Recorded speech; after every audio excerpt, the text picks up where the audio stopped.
जय शिवराय मंडळी, कसं काय? स्वागत आहे तुमचं एका नवीन व्हिडिओमध्ये, नवीन चित्रपटाच्या रिव्ह्यू मध्ये. खरं तर हा चित्रपट खूप जास्त चर्चेत राहिला. खूप जास्त लोकांनी या चित्रपटाचा प्रोपोगंडा केला. स्वतः मी देखील म्हणलो होतो ट्रेलरवरनं की हा चित्रपट राजकारणासाठीच वगैरे बनवलाय का वगैरे. आणि राजकारणाबद्दल तर आपण बोलूच, पण सुरुवातीला आपण बोलूया धर्मवीर 2 या एका चित्रपटाबद्दल, या कलेबद्दल बोलूया. सगळ्यात पहिल्यांदा मला सांगायचं की हा चित्रपट बाप आहे. एक नंबर कलाकृती बनवलेली आहे प्रवीण विठ्ठल तरडे यांनी. प्रवीण तरडे सरांना मानाचा मुजरा. धर्मवीर भाग 1 सारखेच धर्मवीर भाग 2 मध्ये देखील आनंद दिघे यांच्या कार्याबद्दल, त्यांच्या इतिहासाबद्दल संपूर्ण माहिती देण्याचा प्रयत्न केला गेलेला आहे. आता सगळ्यात पहिला आपण चित्रपटाबद्दल बोलू असं मी सांगितलं होतं, तर चित्रपटाबद्दलच बोलूया. राजकारणाबद्दल बोलायला थोडेसे शेवटचे 2-3 मिनिटं मी राखून ठेवलेले आहेत, त्यामुळे शेवटपर्यंत नक्की व्हिडिओ बघा ज्यांना राजकारणाबद्दल ऐकायचं. तर चित्रपटाबद्दल सांगायला गेलं तर cinematography, direction level, music, acting, जे काही काही असं सिनेमामध्ये एक नंबर झालं. चित्रपटाने आपल्याला कुठेच निराश नाही केलं. अगदी सुरुवातीच्या सीन पासून ते शेवटच्या सीन पर्यंत, अगदी ते सबटायटल्स वगैरे जात असतात ना, तोपर्यंत चित्रपट प्रेक्षकांना बांधून ठेवतो. आणि खूप महत्वाची गोष्ट असते एका चित्रपटासाठी, आणि त्यामध्ये संपूर्णपणे यशस्वी ठरतो धर्मवीर भाग 2. संपूर्ण चित्रपट हा राजकारणावर आधारित आहे, त्यामुळे राजकारण तर येणारच. पण सगळ्यात पहिला आपण ही गोष्ट लक्षात ठेवली पाहिजे की धर्मवीर भाग 2 चित्रपट सर्वांनीच पाहावा. मग तुम्ही कुठल्या पक्षाला बिलॉंग करता, तुम्ही कुणाला सपोर्ट करता, हा भाग वेगळा. पण एखाद्या राजकारण्याने कसा असावं किंवा आपला लीडर कसा असावा, तर ते आपण शिकलं पाहिजे धर्मवीर 2 या भागात. किंवा तुम्ही कुठल्या पण असू लीडर काही का असणार, पण तुम्ही तुमच्या प्रभागातील लोकांसाठी किंवा तुमच्या मित्रांसाठी कसं काम केलं पाहिजे, या सगळ्या गोष्टींची जाणीव करून देतो आपल्याला धर्मवीर भाग 2 हा चित्रपट. कारण की आनंद दिघे साहेबांचे फक्त काय त्यांच्या मित्र, त्यांच्या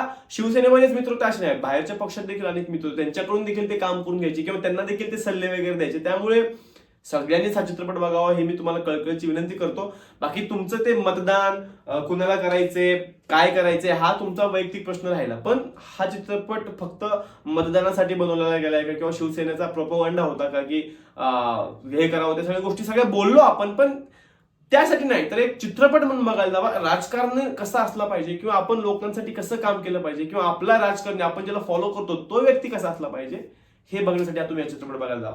चित्रपटामध्ये कॉमेडी सीन्स आहेत, चित्रपटामध्ये आपल्याला अश्रू अनावर येतील असे देखील सीन्स आहेत, चित्रपटामध्ये आश्चर्यचकित करण्यासारखे सीन्स आहेत, आणि चित्रपटामध्ये मजेशीर वाटणारे देखील सीन्स आहेत. त्यामुळे चित्रपट फुल बघायला गेलं तर मराठी इंडस्ट्रीतला या वर्षातला सगळ्यात चांगला चित्रपट होता.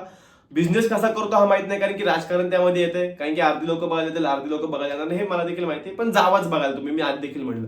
त्यामुळे बिझनेस कसा करायला हा माहित नाही, पण चित्रपट खूप उत्तम बनलेला आहे, बघायसारखं बनलेलं आहे. फॅमिलीला घेऊन जावा, मित्राला घेऊन जावा, फरक पडत नाही. आता येऊ आपण राजकारणाकडे. तर राजकारणाबद्दल बोलायला गेलं तर अर्थातच हा चित्रपट संपूर्णपणे कॉन्सन्ट्रेट करतो आनंदसाहेब दिघे आणि त्यासोबतच श्री एकनाथ शिंदे जे आता आपल्या राज्याचे मुख्यमंत्री आहेत त्यांच्यावर. आता मुख्यमंत्री असल्या कारणामुळे किंवा एखाद्या पक्षामध्ये असल्या कारणामुळे त्यांच्या पक्षासाठी जर त्यांनी प्रचार म्हणून चित्रपट काढला असेल तर त्यात मला काही चुकीचं वाटत नाही.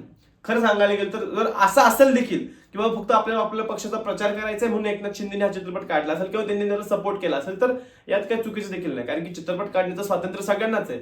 जे काही विरोधी पक्ष नेते आहेत किंवा जे विरोधात बसेल त्यांनी देखील चित्रपट काढा, त्यांना कोणी अडवलंय का? नाही ना. त्यामुळे असं आपण म्हणू शकत नाही की यांनी मतं खाण्यासाठी वेगळे चित्रपट काढलेला आहे, किंवा त्यांना फक्त आनंद दिघे साहेब यांच्या नावावर राजकारण करायचं, तर असा दृष्टिकोन मला दिसला नाही या चित्रपटामधून. वैयक्तिक सांगायचं तर चित्रपटामधून खरी जी काही गोष्ट ती मांडण्यात आलेली आहे, जे महाराष्ट्राला दिसत होतं, जे दिसतच होतं.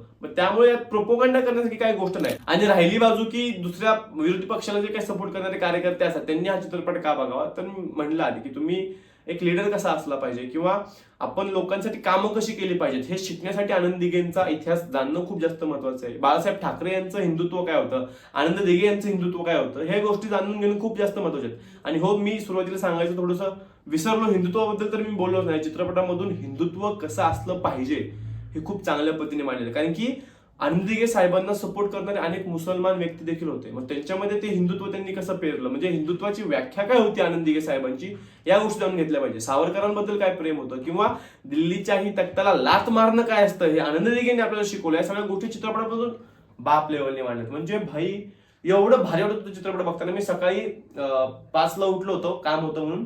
उठून 9-10चा चित्रपट होता, जायला लेट झाला, मूड वगैरे पूर्णपणे ऑफ होता माझा, झोप झाली नव्हती पूर्ण. त्यामुळे चित्रपट कसा बघायचा, काय बघायचा, ती एसी मध्ये आपल्याला होती सर्दी, पण चित्रपटाने एवढं बांधून ठेवलं, ह्या सगळ्या गोष्टी राहतात बाजूला, आणि फक्त आपण चित्रपटामध्ये कॉन्सन्ट्रेट. मी तर पूर्ण चित्रपटामध्ये इन्व्हॉल्व्ह होतो. एवढा भारी चित्रपट आहे, मी एवढ्या चित्रपटाचं कौतुक करतोय म्हणजे खरंच भारी चित्रपट आहे हा. आता बाकी तुमचं वैयक्तिक मत काय मला कमेंट्स मध्ये नक्की सांगा. तुम्ही जर चित्रपट बघितला असेल तर मला सांगा की चित्रपटामध्ये तुम्हाला कोणत्या गोष्टी आवडल्या, कोणत्या गोष्टी खटकल्या. आता एकनाथ शिंदेचं जर त्यांनी उदात्तीकरण केलं असेल तर जसं मी म्हणलं, स्वातंत्र्य सगळ्यांना आहे की बाबा तुम्ही पण चित्रपट करू शकता, तुम्ही पण करा चित्रपट, जे काय आहेत ते अपोजिशन मध्ये वगैरे मांडल्या चांगल्या गोष्टी. त्यांनी जे काय केलंय चांगल्या गोष्टी म्हणजे त्यात स्वतः एकनाथ शिंदे शेवटी दिसतात. स्पॉइलरसाठी माफ करा, पण स्वतः एकनाथ शिंदेचं एक छोटासा कॅमिओ आहे शेवटी. जसा महेंद्र सिंग धोनीमध्ये होता तसा तो एकनाथ शिंदेचा कॅमिओ. ती ऍक्टिंग काय केली त्यांनी क्षितिजदादानी, बाप.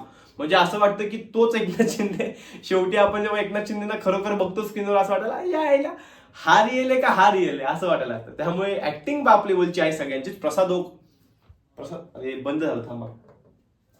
प्रसाद ओक यांच्याबद्दल तर काय बोलावं. आता मी व्हिडिओ सुरुवातीला संपवत होतो त्यावेळी मला हे दोन गोष्टी आठवल्या की प्रसाद ओक यांच्याबद्दल आणि त्या क्षितिजदादाबद्दल काय बोलावं. एक नंबर ऍक्टिंग केलेली आहे, यांच्या ऍक्टिंगसाठी जावा.